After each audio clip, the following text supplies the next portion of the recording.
All right, good afternoon, ladies and gentlemen. Welcome to the Museum of Glass, whether you're joining us here in person or visiting us online. Welcome to our monthly concert series here. For those of you, if this is your first time, my name's Kareem Kandi, and this is put on by the Kareem Kandi World Orchestra, which is a nonprofit organization here in Tacoma, Washington. And before we get going, again, we'd like to thank our sponsors. That, of course, is the Museum of Glass, KNKX, Ted Brown Music, Titus Will Cars, Edward Jones Financial Consultant, Rick Gray, and I'm forgetting someone, but I'll remember up at the end, I promise. This is part of our monthly series where we have an interview and then a performance here in the Theater of the Museum of Glass. At this point, I think we're going on 6 years of doing this. So if this is your first time, if you go to our YouTube channel, there's over 6 years of wonderful artists and interviews and concerts that you can watch absolutely free. You don't have to log in or sign in. You just click on it and enjoy it. So anyways, today we have a very special treat because we're presenting a month-long jazz festival from April 11th to May 20th, and part of that festival is we have some very talented musicians joining us from France. We have Julien here, a wonderful guitarist and bassist and drummer and educator from Toulon, France, and then we have Carsten, a wonderful drummer and educator from Toulouse, France, and they're here performing and teaching with us. They've got here on, I think, April 12th, and they'll be with us all the way till April 23rd performing and playing. So we have a concert today, which will be at 3 o'clock, which you can watch either in person here or online. And also tomorrow evening, we'll be playing at Zigzag Cafe in Seattle, wonderful place up by the Pike Place Market. So anyways, without further ado, Julien and Carsten, thank you for being with us today. It's a pleasure to have you both here. Merci, merci.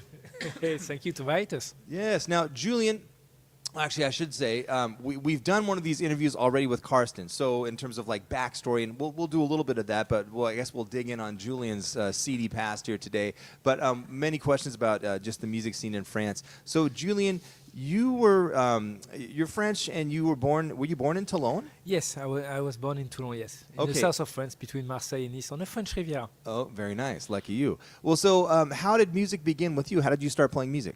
So at a pretty young age, I think I remember like I wanted to take some guitar lesson when I was 4, but unfortunately I was too young to start, and the music school where I went declined my application. I was too young at 4.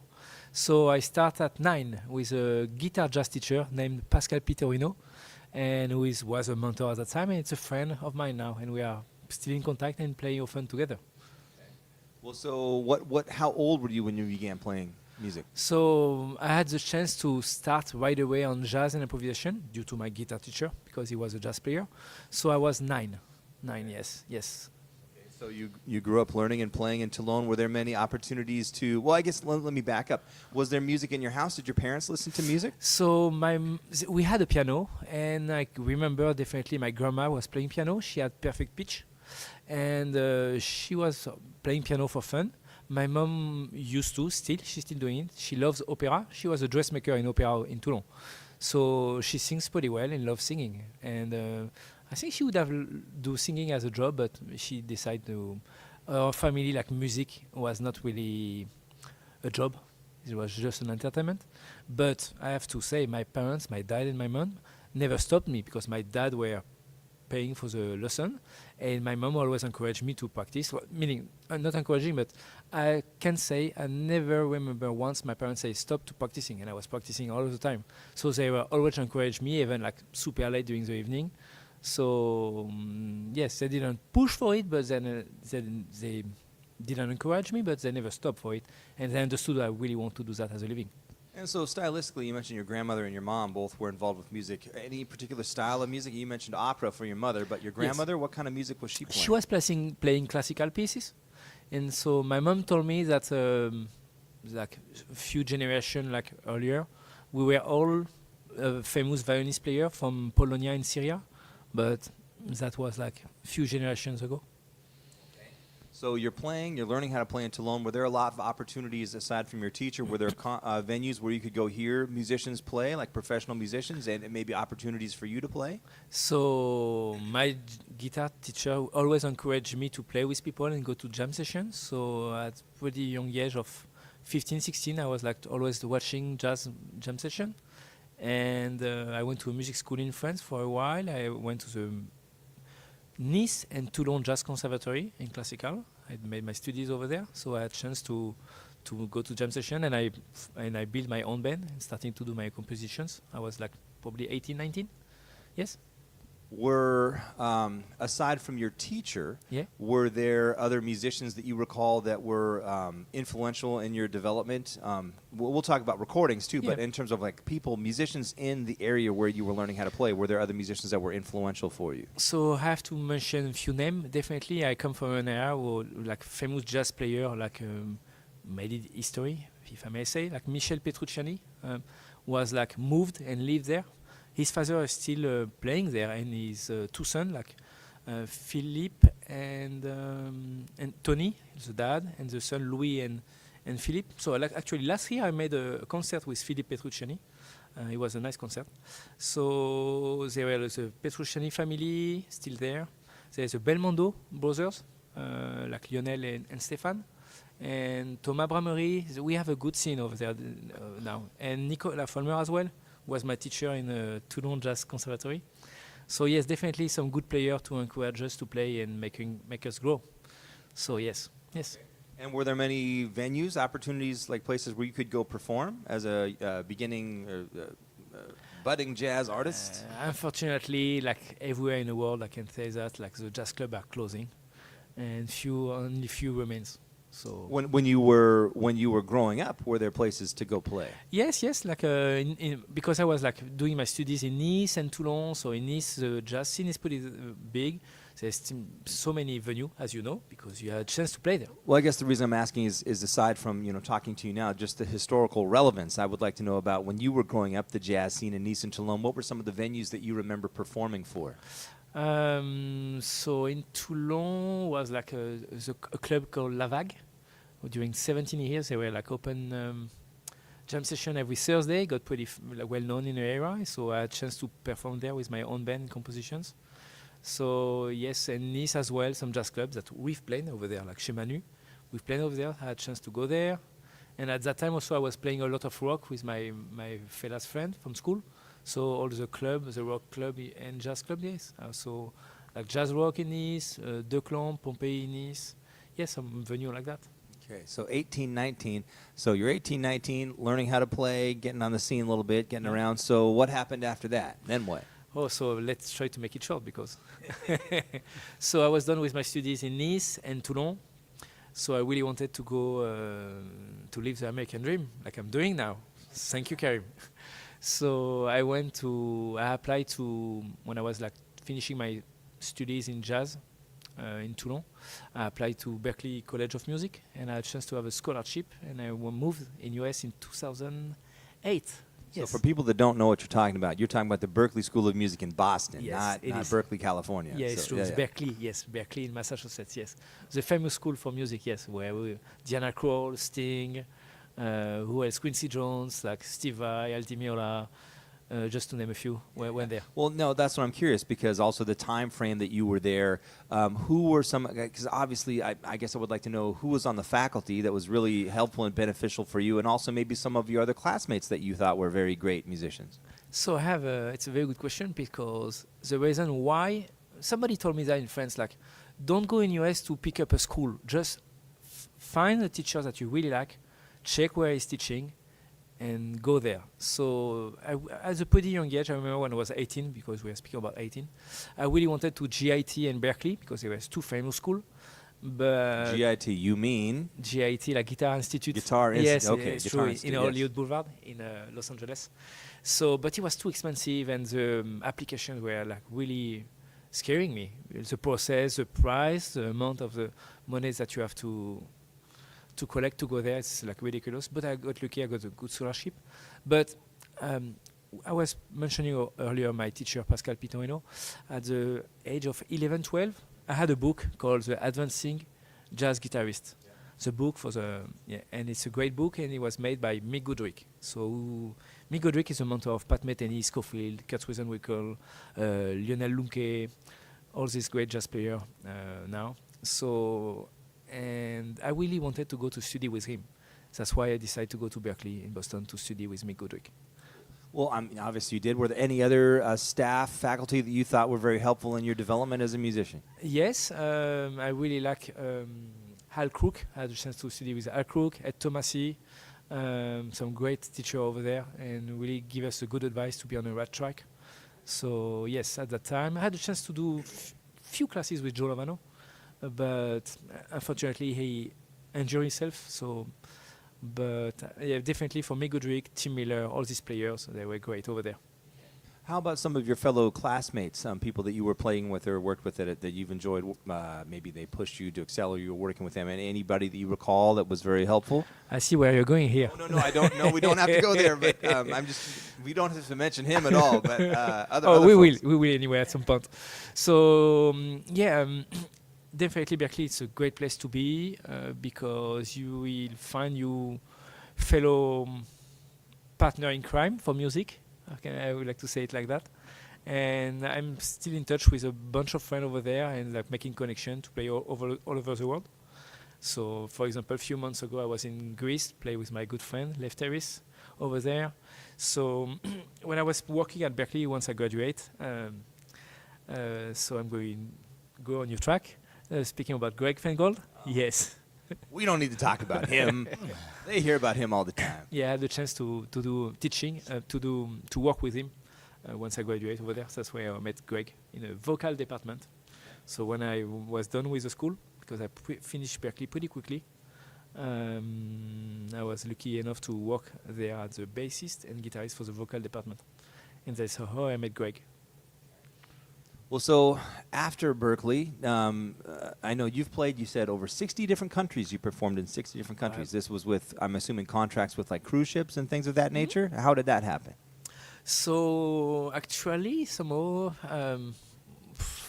I always wanted to work on cruise ships somehow. Once I was a kid, my dad brought from the garbage a boat and a plastic boat, pretty big actually, probably 1 meter long. Between 1 and 2 meters. So my mom has the idea to put a light in it, and it was always on the top of my bed since I was a child. So it was a light to go to bed before, and so I had a cruise ship on my head. And I always wanted to go on cruise ship somehow.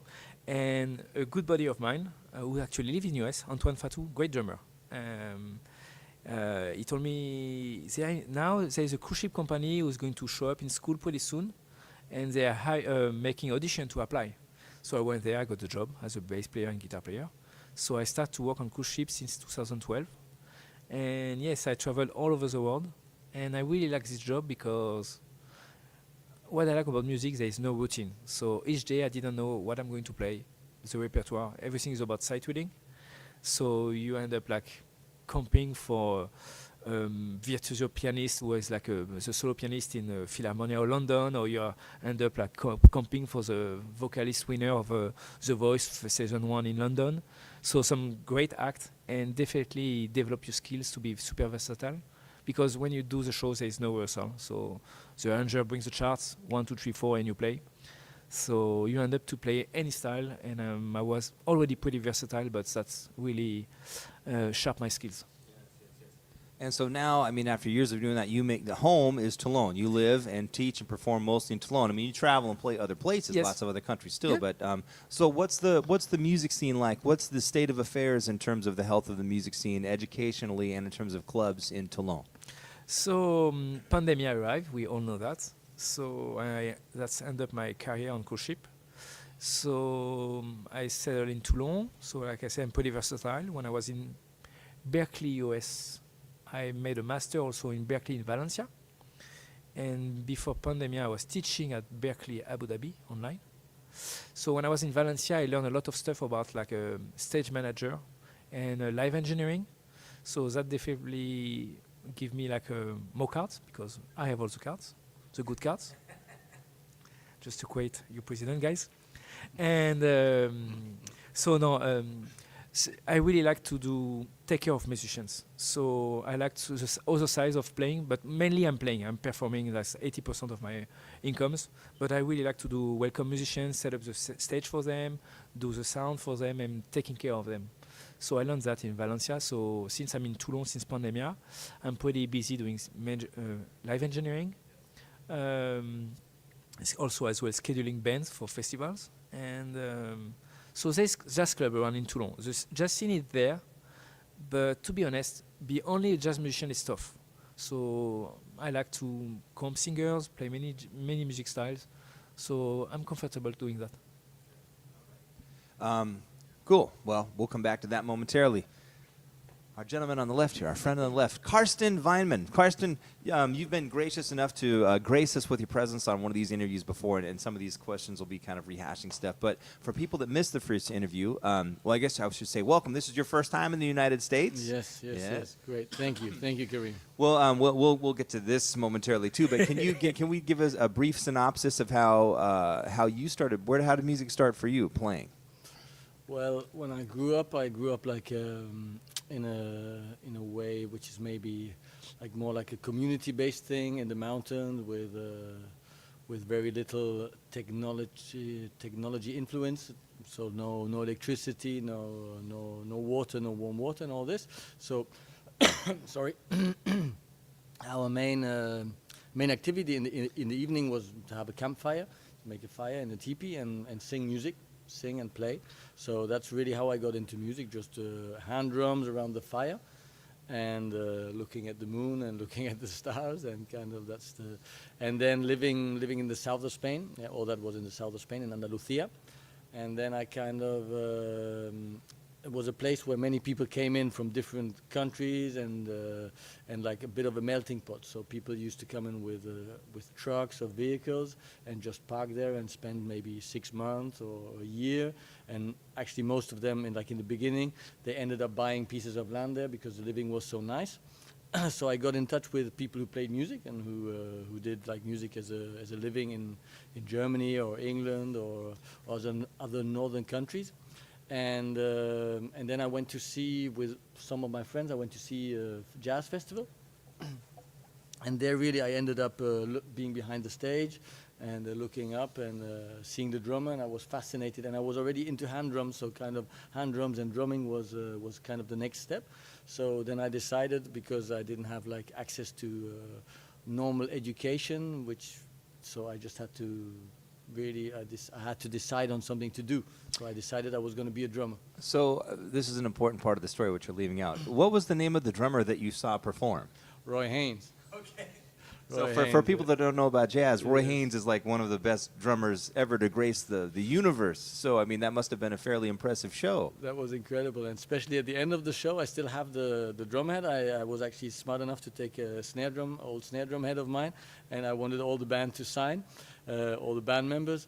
And Roy Haynes was the last one to sign, because he was going off the stage with two very tall blonde ladies, and he was in the middle. He was shorter, so it was a very funny scene. But he did sign it, so I still have that drum set with Christian McBride, Nicholas Payton, David Kikoski, Kenny Garrett, and Roy Haynes. So that one concert made a very big impression for you. Yeah, it made a big impression, and I kind of I just love the idea of jazz in the way of like in the difference. I mean, I was playing like rock and reggae bands. I was already a little bit into that, but then I just the way of the freedom which there is in the jazz, and the way of expressing and all that freedom behind it was just so fascinating for me. I thought, wow, that's really something I wanna do. And at this point, you're still in Spain, correct? I'm still in Spain, yeah. So were there how old are you at this time? I was about 13, 14, I guess. Okay. Were there opportunities, aside from the folks that you were around, the mentors, musicians, were there opportunities to go perform in clubs? I mean, you said you were doing reggae and other things, but in terms of jazz, were there jazz clubs or places where you can go see things, so to speak, besides festivals? Yeah, there was. I mean, jazz clubs, not in the way as you would have it in the U.S. or as we have it now in France, where there's like a jazz thing. But we kind of made it happen, because I had a very good friend of mine, saxophone player, Tony Connolly, passed away recently, and he kind of got me into that. And so we played things we could sell to like chiringuitos and places where people go to dance and do nightlife kind of thing. But we introduced some jazz stuff in there. He was from South Africa, so he did lots of South African jazz things like Hugh Masekela and these kinds of influences. So there was definitely some idea to mix it in. And then at some point we decided, let's get a jazz thing together, and we presented that, and it kind of worked. I mean, we were living of it, so. And so you were touring all around Spain, different cities of Spain, or? Yeah, mostly the south.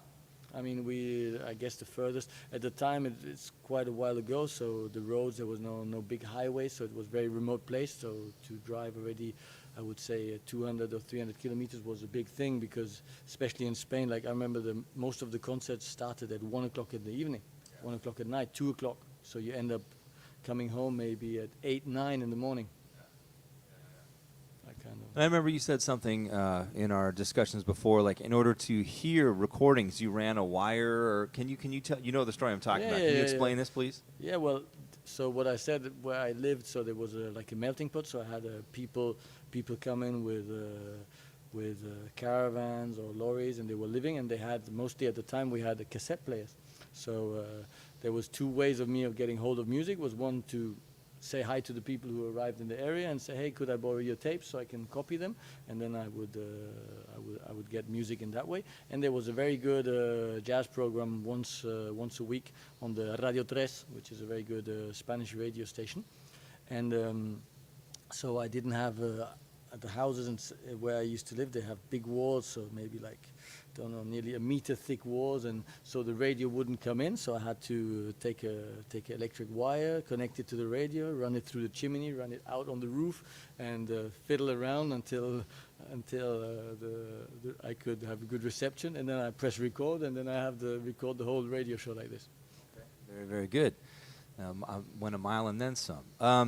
I'm curious, so obviously you had your mentors where you were growing up and seeing Roy Haynes. When you became aware of jazz, I mean, that's a massive world of music. Were there some drummers or musicians that you kind of gravitated towards that were you felt like you really enjoyed their playing?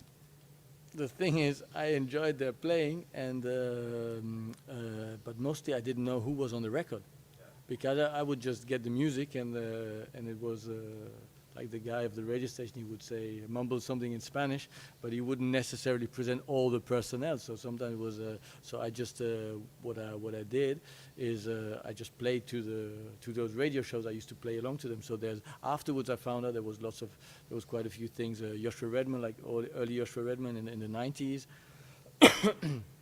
And then obviously my friend Tony, he was heavily into Coltrane and Eric Dolphy and these kinds of things, these kind of guys. So I did lots of, that's what were my main influences. But I didn't necessarily know like all the personnel. Obviously I knew a bit about Elvin Jones, Tony Williams and Roy Haynes and these guys. But it was kind of a little puzzle in the beginning to see who is who and how it worked out. The information was not so accessible. And so how old are you at the time when you were living in Spain? So I was there from, I guess, 7 till 23. So that's, yeah. And so then so you're performing, you're touring around Spain, making a living as a musician. Yeah. What happened after that? How did you end up in France, I guess? Well, Was there any place, what happened after Spain? Let's go there. Like I mean, the place where I grew up is like a, how would you say, it's like a golden cage, like a golden paradise, in a way that the life is super good, and the quality and all the people I was meeting and all the things I was doing was very good. But to actually evolve and to maybe take the next step, become a better musician, become more educated, knowing how to read music, starting to play piano, all this, I realized I had to leave to do that, because I could make a living, but I could definitely not save money, like to buy a new car, to pay the insurance. All these things was a big challenge. I mean, even going back when I was younger, I mean, my family, we used to play music on the street and busk and make money like this and survive. And it was a beautiful, beautiful life, not anything terrible. But then I realized I need to get some education, and I met my first girlfriend there, and she was from France. She happened to be from Toulouse. So we went to see her parents and all this, and at some point I said, look, let's move to Toulouse, and I want to try and get on the music school there and get some proper musical education. And so when you were in Toulouse, were there any instructors or musicians once you made your way over to France that were helpful, influential for you? Yeah, there was one man, he's called Tonton Salut, Christian Tonton Salut. He was like the famous jazz drummer of Toulouse. He had played with many people, Sonny Stitt, and he toured in America as well, and he's and he kind of, he was my idol at the time, and somehow because I managed to get into the music school where he was teaching, he kind of took me on, and he was the first one to give me work. like say, especially teaching as well and all this. He kind of liked the German reliable side, being on time. I can see why you like this man. He gave me. He was the first one to give me opportunities. I mean, that's what you need when in this music thing. People who let you do it. Well, I mean, all of us, we have to mention the connection of why we all basically got together to begin with is the great drummer and educator Ollie Jackson. So, I mean, I have my own stories, and we've done many interviews with him here on this very stage. But can you talk about your relationship with how you met Ollie? Well, Ali, he has a son, Aziel, and he was at the time he was younger, and he wanted to come to Europe and play football, which is not American football, soccer. So what you call here soccer.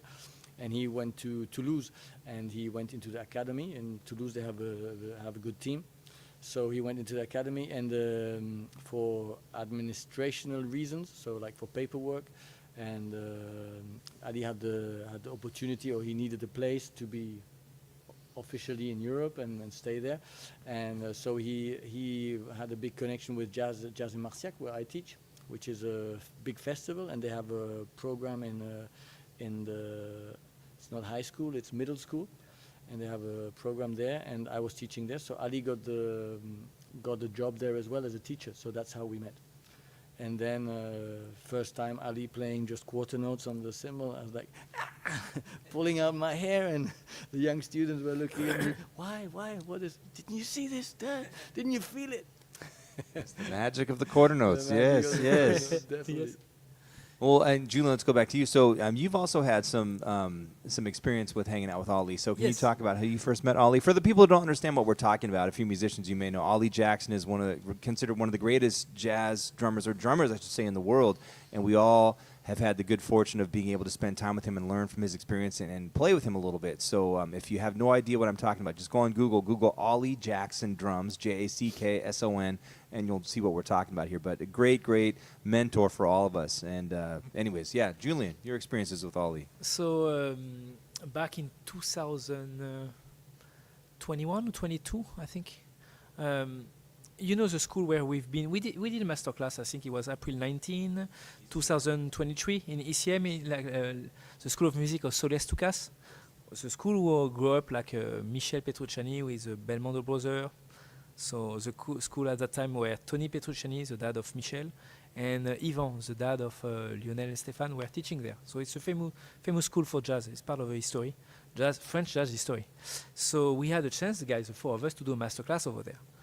So you know what I'm talking about, the seat. So the school contacted me over there to translate a masterclass. So Ali Jackson had a chance to do a masterclass in this school. So Thomas Bramery?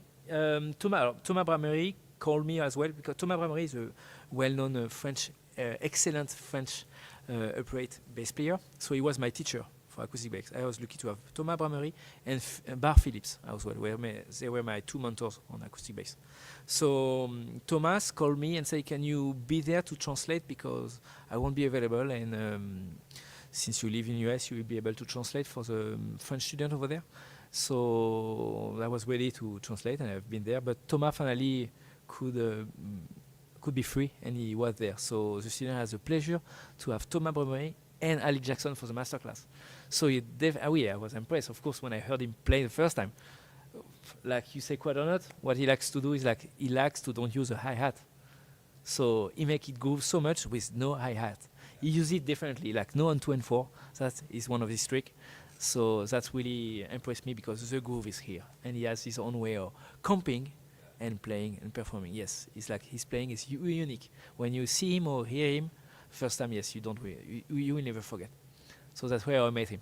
I forgot to mention this at the beginning of the interview. If you have any questions for any of us, we're going to, at the last 15 minutes, so in about 10 minutes, we'll open things up for questions, whether you're in person for the workshop or visiting us online. Let us know if you have any questions. We'll get to that. Okay, well, both of you guys have toured all over the world, 60 countries, and you've toured all over Europe. Lots of different experience with that. Now that you've been, and maybe it's a little bit different because you're staying at my house, and our house is always crazy and busy all the time with stuff. Thank you for that. Comparatively, since you've done a fair amount of shows now in the United States versus Europe, What are some differences that you notice between the two countries? I'm curious of your own personal opinions. It's not a right or wrong here, but Right. just your opinions. Julien. I will say about jazz, but it's the same in a venue where we are playing. The chance was we had some chance to play in few venues since we were here every night. Thank you for that. Like I said, guys in US, when you play jazz, you swearing it. It's like you're doing as to survive, not to having fun or as a hobby. It's like do it or not, and it's so real and fearless in some, I will say. So I like this approach because it's on moment, one take, do it, like perform or go home. I will say. That's the way I like it. Yes, I can feel that here in US. In France, it's like safer, more laid back. You have time to prepare. It's like okay, but here you have to do it no matter what, and I like that. Fair enough. Carsten.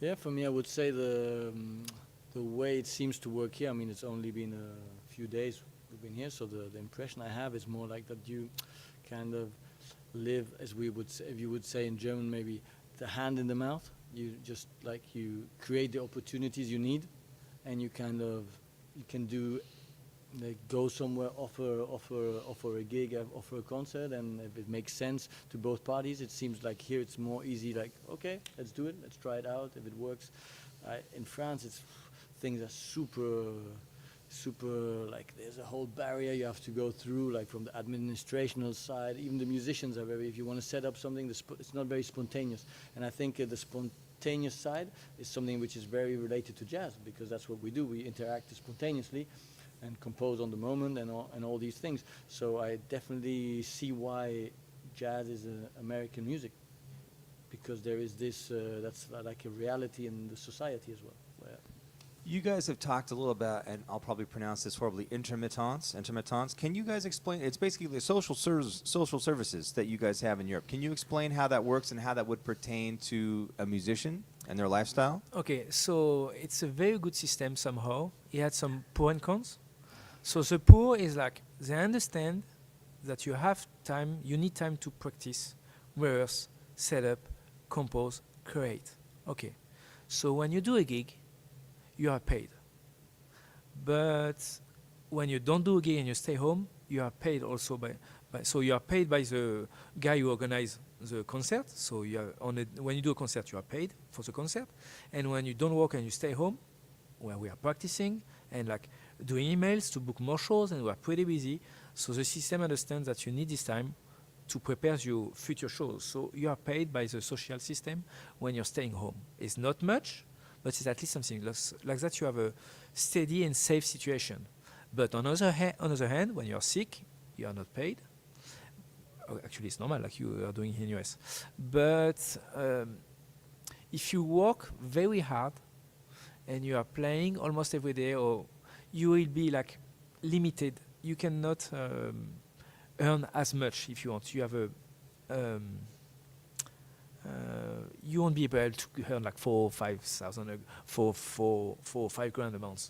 No way. So you have average, and this system, we cannot have a very extravagant side, decent living in doing intermittence. Yes. Carsten, you want to add anything to that? Yeah, maybe more the technical side of things. So it's a 12-month period.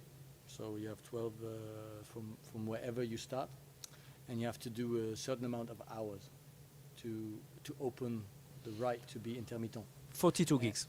But it's rare to find these 42 gigs declared. So this 12 months. Yes. yes, which is for you is nothing. You probably do it in a month and a half. 42, 43, yeah. And then you basically, when you reach to the end of those 12 months, they look back and they see if you've done enough hours again, and then it's redone. So it's like it has an advantage, obviously, because it gives you a certain security for like 12 months. So if you have a family, and if you have and as well maybe add like as a parenthesis, obviously all our healthcare is taken care of. This is always automatic in Europe and in France, that you have a healthcare and you can go and see a doctor, and nobody will turn you down. So, and as well when you book a gig, there's the half of the money goes to the government, because that's the service that you kind of pay for it in this way. So the negotiation of a gig is always a bit more complex, because there is a certain paperwork involved, and sometimes which I will brings me back to what I was saying before, that the spontaneous side of things is not always so easy, because like even as if you wanted to present a gig as a bar, if you have a club or whatever, then you always have to get into this paperwork thing, which can slow things down. There's many people who they're so busy already, oh no, leave me alone with your paperwork kind of thing. Yeah, I guess that's we've talked about this at length, but just so the viewers understand, like here in the United States, if you're a musician, generally you're self-employed, unless you're part of a symphony. Usually symphony workers are members of the union, but there is a musicians union, but many people are not. You're basically self-employed, so it's either work or don't get paid. So you have to play as many gigs as possible if you're going to be a musician, because there is no health insurance, there is no sick leave, there's no days off. So I mean, failure, as I say, is not an option. So it's different. And I remember having a conversation with one of your friends, I think it was Manu Forrester, who was saying that French musicians, if they work too much, they get penalized. So over here in America, because you need to make money, you're working all the time, which keeps your skills sharp. And he was saying that the French can be more, and again, this is not a dig, he was just saying it's a fact. I mean, you can be more relaxed about it, and because of that, people's skills maybe are not as sharp as they could be, because they're more relaxed about it. And one downside, definitely, I agree. The one downside of the thing is, I would say the main actually, is that intermittence is not a sign of quality. And that's something. I mean, if you would decide now... Yes, like he said, most of the time her statute is compared to unemployment, because half of her salary is paid by the government, so we are not taking seriously. Yeah, well, I mean, I could, don't know, I mean, my daughter, she happens to be in the theater, but she could decide now to put on a clown act, which consists of diving in a pool and dressing up funny. And if people decided to pay in the intermittence, you see what I mean? So as a musician, you can, it's not a sign of quality, and that's something which is probably not in the service of the music, because as we all know, like general quality of things nowadays tend to go down, and then it's just a matter of self-promotion and not a sign of actual artistic quality, which I think that's why we play jazz.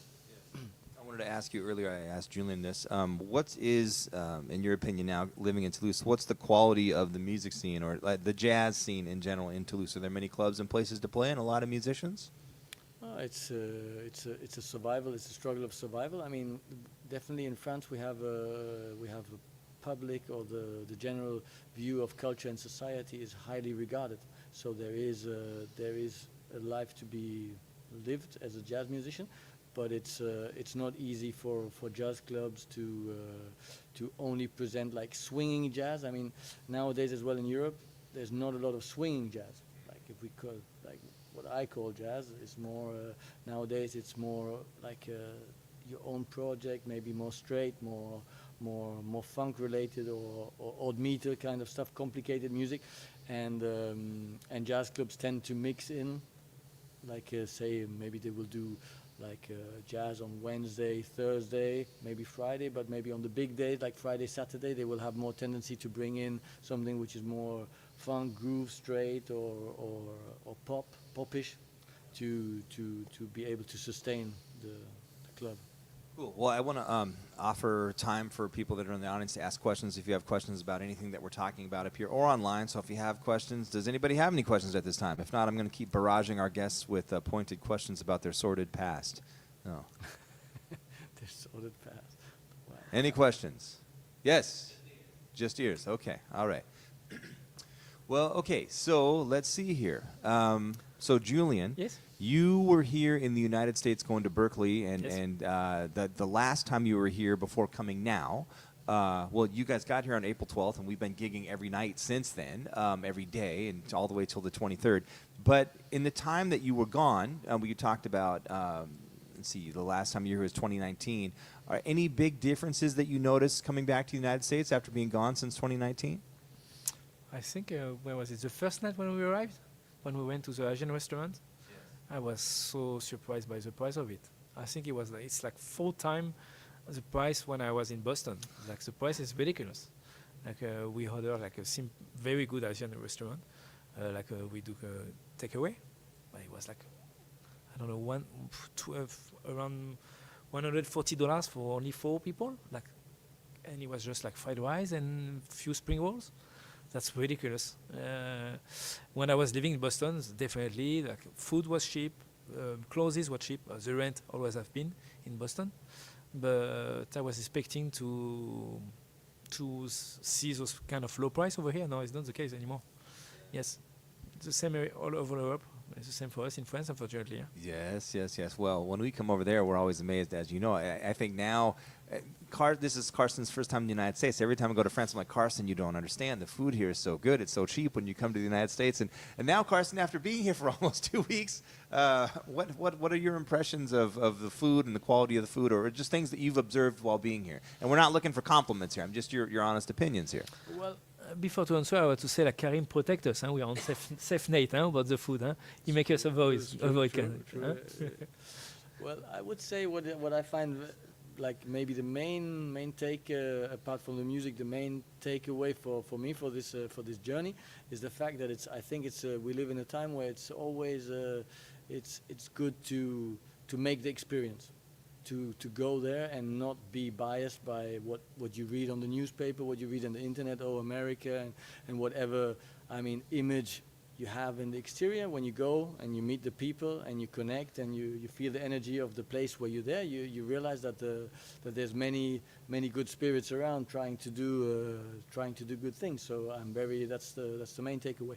I think it's important not to be confused by the big picture of the media and the real life. And I think the real life is more or less for normal people is maybe it's different, but it's similar as well. We try to survive, we try to be good with our families, good with the people around us, and that's something which is important. I agree. Now, I made a list of things that I wanted you to experience while you're here in America, and like I said, we can't wine you and dine you and wow you with our cuisine, maybe some things.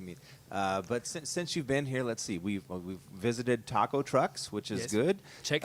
You had never roasted marshmallows before, so we did s'mores. Yes. Now, I'm sure you guys will have vastly different opinions about this. And again, you're not on the stand here. No one's judging you. Now, what you need to understand if you're watching at home is Carsten is a health food nut. He cooks very well. He lives very cleanly. So a lot of the American stuff, I can tell he's in shock and awe. But I'm curious, Julien, how was your first s'more? What was your experience with s'mores? And if you don't know what a s'more is, it's graham cracker and then chocolate and then a roasted marshmallow and then graham crackers. So basically a sugar sandwich. What was your opinion about s'mores, Julien? It's a good combination. Surprising combination, but it works, huh? Yes? Carsten, tell us about your experience with s'mores. Are we still online? Trying to get a sponsorship with Hershey, so don't blow this with us. No, very sweet. Thank you, Carsten. Thank you. Very diplomatic of you. Let's see. Also, I guess I should ask our viewers, if you're watching, they're still here for about 4 more days. So if you have any suggestions of things that they should try while they're here in the Tacoma area or in the United States, please let us know. Give us some suggestions, and we'll subject them to all of your wonderful suggestions here. What else did we try? Deviled eggs. Today is Easter, by the way. Happy Easter to everyone that observes, and if you don't, happy regular day. So today, let's see, deviled eggs. I think this is the first time you guys had deviled eggs. Julien, Yes. tell us all about your experience. Lovely. We have something similar in Europe called les œufs mimosa. It's pretty similar, but it was nice to try something different and new today. So thank you so much, Tina.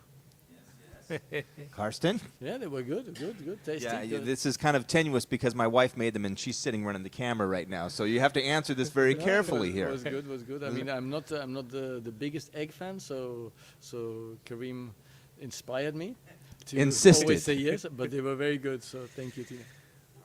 We tried some hot dogs. Oh, yes. We also took them to Costco to have a Costco hot dog, and that was a grand experience as well. It looks like we have a question, though. So there's a question? So Carsten was talking about jazz clubs having more jazz-adjacent music. Ruth is curious if he thinks this is a problem for those who want to preserve the art of jazz in general. Okay, so for those that can't hear, the question is, Carsten was discussing jazz clubs in France, programming a lot of jazz-adjacent music, and she's asking if this is posing a problem to the preservation of swing art in general. So hopefully I'm getting this right. Carsten? I would say maybe without judgment behind it, maybe I think if you run a club and you run a jazz club, I mean you're not running something else. You're not having another business. So I think there is an educational part which has to be considered as a manager, like running a jazz club.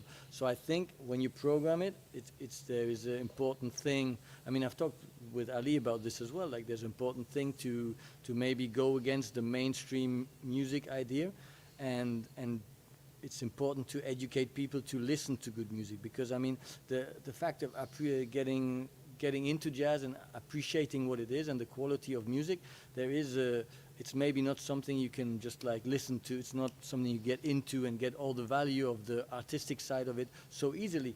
So if you program it and you put on good jazz like on a weekly basis, and you get your public to like it, you're educating your public as well. So I think there is an important thing, and to put on music which is not jazz in a jazz club, I think it's not good for the art. Yeah, I would say this.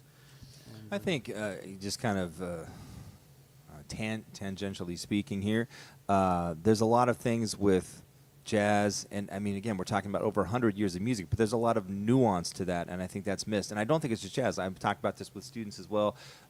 Film, literature, things like that. There seems to be things, for lack of a better term, seemed dumbed down. And so Yes. there's music, and then there's the music business, and the two don't necessarily have to do anything with one another at all. And when you have someone that's undertaking opening a venue, they're going to be focused on just surviving, which means the music business part is going to take precedent over the other part of it. Yes. So I don't know. I don't have any answers here. I'm just kind of just rambling, but certainly things to consider. Yeah, I mean, if we go back to the Toulouse scene, which I know, I do find that they're not open enough to things which they don't already know. Like, you have a couple of names in the area, and they're going to program this because that's what they know, and they're not curious to let's try some American, let's try some different stuff we don't know, and give things a chance, and which is a problem of the French system, because it has this tendency to be stuck and not open up. And I think it's important for places to be open, to have real jazz happening. It sounds amazing, but it's true. Any other questions? Yes.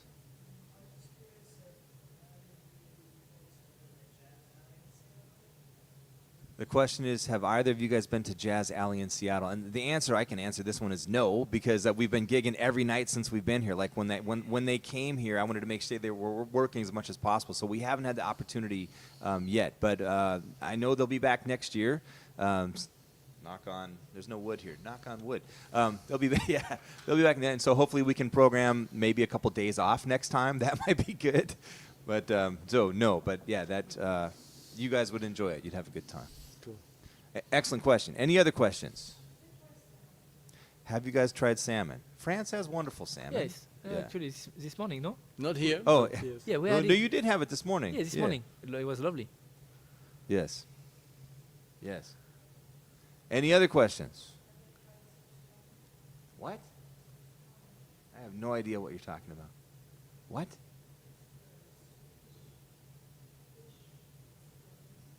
Lutefisk? Have you had lutefisk? No. No, Oh, the Swedish one? You open from the tin? No, I have not. All right, things have gone off the rails here.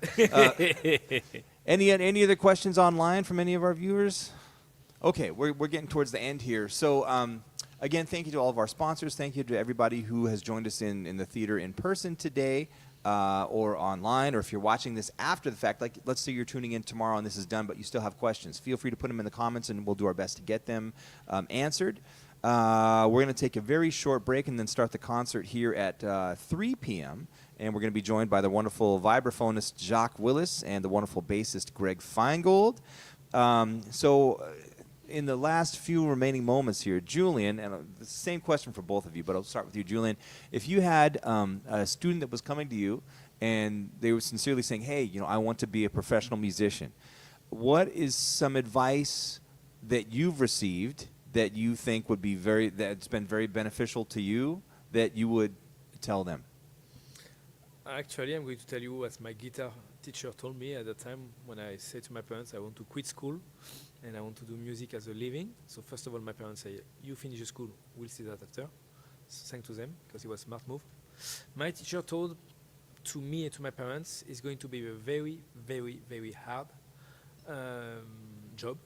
About not much about earning, but you will be happy, and I am happy on my feet, in my feet, and I'm living the dream, so that's good.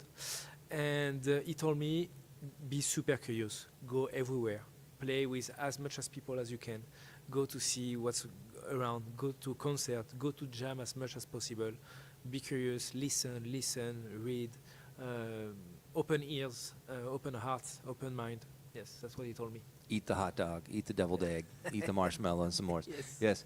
Carsten, yes. So, Carsten, same sorry, I can't. Same question for you, my Marshmallows. friend. Yeah, same question. So, yes, obviously, I would say, I mean, there's many aspects. Maybe one thing we don't touch on so much is like the mental aspect of music. I think music is very good as well to evolve as a human being, and so I would say it's a good thing to get it maybe into accepting what you do. Like, it's important obviously to work hard, to have a good routine, be organized, all these things, have good teachers, play with the best people, and I think as well get into your relationship with yourself, with accepting what you do and being okay with it, and always being conscious that we all are good enough to do it on whatever level we do it, and be in line with this, and don't give yourself too much of a hard time. I find many students they hit on themselves too hard, and I like this old saying, which is treat yourself like a grandma, like a loving grandma. So try and be good to yourself and have fun doing it, and be persistent. Very good. Well, thank you both for joining us today. It's been a pleasure having you here the last, I don't know, this is several, almost 2 weeks. Again, there's 4 more days while they're here, while we'll be teaching and performing. Concert here at 3 p.m. So if you want to join us in another hour or so, you can join us in person or via live stream. And then tomorrow night we'll be at Zigzag Cafe in Seattle from 8 to 10:30. It's a free concert. Got to be 21 for that, though. So. Thank you so much for joining us. Again, thank you to our sponsors. Again, that's Museum of Glass, KNKX, Ted Brown Music, Tacoma Creates, the Rainier Foundation, Titus Will Cars, Edward Jones Financial Consultant, Rick Gray. I think that's everybody. If I've forgotten somebody, I apologize. Maybe Jules for his guitar? Oh, yes. Let's thank Ted Brown Music. Jules for letting us borrow his guitar for this entire run. It's been a lifesaver and a great instrument to have. So if you ever find yourself at Ted Brown, talk to Jules, and Jules will take great care of you and say, hey, thanks for helping out those French guys, because they needed it. So thank you, Jules. All right, you guys, we'll see you again later. Thanks for joining us. Yes.